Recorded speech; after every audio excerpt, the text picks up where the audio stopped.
Assalamualaikum warahmatullahi wabarakatuh. Halo semuanya, saya Fauzia Eka Mardiana dengan NIM 090406230558. Perkenalkan, nama saya Diana Fida Rohma dengan NIM 090106230002. Video ini kami buat untuk memenuhi tugas mata kuliah statistika yang diampu oleh Bapak Faris Muslihul Amin, MKom. Pada kesempatan kali ini, kami akan menjelaskan mengenai probability sampling. Apa sih pengambilan sampel probabilitas itu? Sampel probabilitas atau probability sampling adalah teknik di mana peneliti memilih sampel dari populasi yang lebih besar dengan menggunakan metode berdasarkan teori probabilitas. Agar seorang partisipan dapat dianggap sebagai sampel probabilitas, ia harus dipilih dengan menggunakan seleksi acak. Pengambilan sampel probabilitas menggunakan teori statistik untuk memilih secara acak sekelompok kecil orang atau sampel dari populasi besar yang ada, kemudian memprediksi bahwa semua tanggapan mereka akan cocok dengan populasi secara keseluruhan. Jenis pengambilan sampel probabilitas atau probability sampling ada 4, yakni yang pertama ada simple random sampling atau acak sederhana, yang kedua ada systematic random sampling, yang ketiga ada stratified random sampling atau acak bertingkat, dan yang keempat ada cluster random sampling. Jenis probability sampling yang pertama ada simple random sampling. Pada sistem random sampling, semua unsur dari populasi mempunyai kesempatan yang sama untuk dipilih sebagai anggota sampel. Anggota sampel dipilih secara acak dengan cara yang pertama, pengundian menggunakan nomor anggota sebagai nomor undian.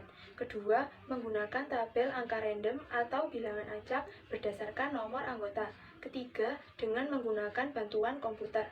Syarat penggunaan metode simple random sampling: 1.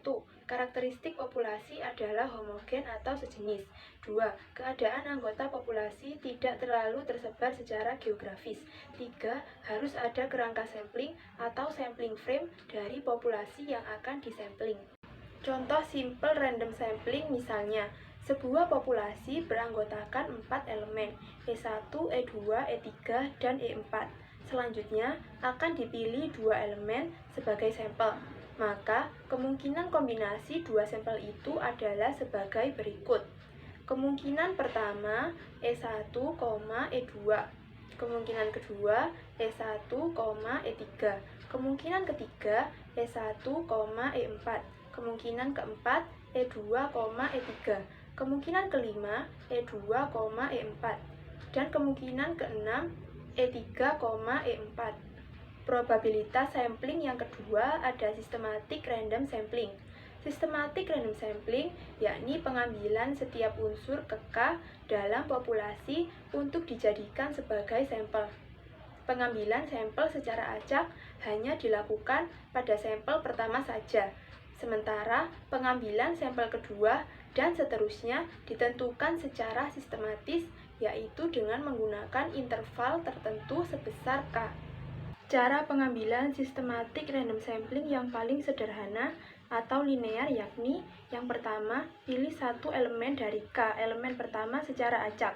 Setelah menemukan elemen pertama, maka yang kedua, pilih setiap elemen ke K setelahnya. Ketiga, pilih K lebih kecil sama dengan N besar per N kecil, dengan keterangan N besar sama dengan jumlah populasi, N kecil sama dengan jumlah sampel. Contoh systematic random sampling. Misalkan populasi N besar sebanyak 25, akan diambil sampel N kecil sebesar 12.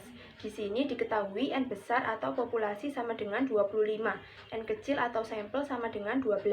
Maka yang pertama kita cari yakni nilai K. Rumusnya yaitu K lebih kecil sama dengan N besar per N kecil. K lebih kecil sama dengan 25 per 12. K lebih kecil sama dengan 2,083. Karena dalam hal ini, K lebih kecil dari 2,083, maka K diturunkan menjadi 2. Sampel 1 diambil dengan simple random sampling atau dikocok. Misalkan diperoleh sampel nomor 14, maka sampel kedua diambil 2 nomor setelah nomor 14. Dari mana 2 ini? Nah, 2 ini diambil dari K. Misalnya, K ini bernilai 3, Maka sampel kedua akan diambil 3 nomor setelah 14 dan seterusnya. Nah, yang ketiga ada stratified random sampling. Populasi dikelompokkan menjadi sub-sub populasi berdasarkan kriteria tertentu yang dimiliki unsur populasi. Masing-masing subpopulasi diusahakan homogen. Homogen yaitu populasi yang elemen-elemennya mempunyai sifat-sifat yang sama. Kemudian, dari masing-masing subpopulasi selanjutnya diambil dengan anggota secara acak dengan komposisi proporsional atau disproporsional. Dan total anggota yang dipilih ditetapkan sebagai jumlah anggota sampel penelitian. Syarat penggunaan metode stratified random sampling. 1. Populasi mempunyai unsur heterogenesis. 2. Diperlukan kriteria yang jelas dalam membuat stratifikasi atau lapisan sesuai dengan unsur heterogenesis yang dimiliki. Yang ketiga, harus diketahui dengan tepat komposisi jumlah anggota sampel yang akan dipilih, yaitu dengan secara proporsional atau disproporsional. Contoh dari metode stratified random sampling yaitu dari 1000 populasi pemilih pada pemilu akan diambil 100 orang, yaitu 10% sebagai sampel berdasarkan usia pemilih secara proporsional. Adapun contohnya usia pemilih 17 sampai 26 tahun, jumlahnya 100, proporsi sampelnya 10% dan jumlah sampelnya 10. Kemudian usia pemilihnya 27 sampai 36 tahun, jumlahnya 200, proporsi sampelnya 10%, jumlah sampelnya 20. Usia pemilihnya 37 sampai 47 tahun, jumlahnya 400, proporsi sampelnya 10%, jumlah sampelnya 40. Dan yang terakhir 1 sampai 47 tahun, jumlahnya 300, proporsi sampelnya 10%, jumlah sampelnya 30. Dan total jumlah keseluruhannya 1000 dan total jumlah sampel keseluruhannya 100. Yang keempat, cluster random sampling. Populasi dikelompokkan menjadi subpopulasi secara bergerombol atau cluster. Dari subpopulasi selanjutnya dirinci lagi menjadi subpopulasi yang lebih kecil. Anggota dari subpopulasi terakhir dipilih secara acak sebagai sampel penelitian. Contoh dari cluster random sampling yaitu akan dipilih sampel penelitian untuk meneliti rata-rata tingkat pendapat buruh bangunan di Kota Semarang. Yang pertama, Kota Semarang dibagi menjadi 16 kecamatan.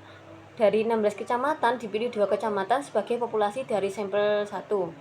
Dari 2 kecamatan masing-masing dipilih 2 kelurahan sebagai populasi dari sampel 2. Dari 2 kelurahan masing-masing dipilih 50 buruh bangunan sebagai sampel penelitian, sehingga akan terpilih 100 buruh bangunan sebagai sampel penelitian.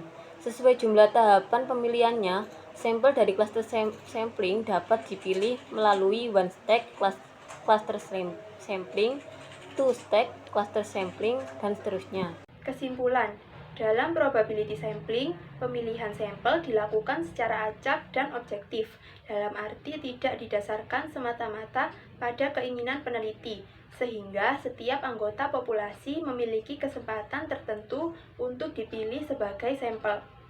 Probability sampling dibagi menjadi 4, yakni yang pertama, simple random sampling atau acak sederhana, kedua, systematic random sampling, ketiga, stratified random sampling atau acak bertingkat, keempat, cluster random sampling. Sekian dari kami. Apabila ada salah kata dan perbuatan, mohon maaf yang sebesar-besarnya. Akhir kalam, assalamualaikum warahmatullahi wabarakatuh. Jangan lupa like dan komen.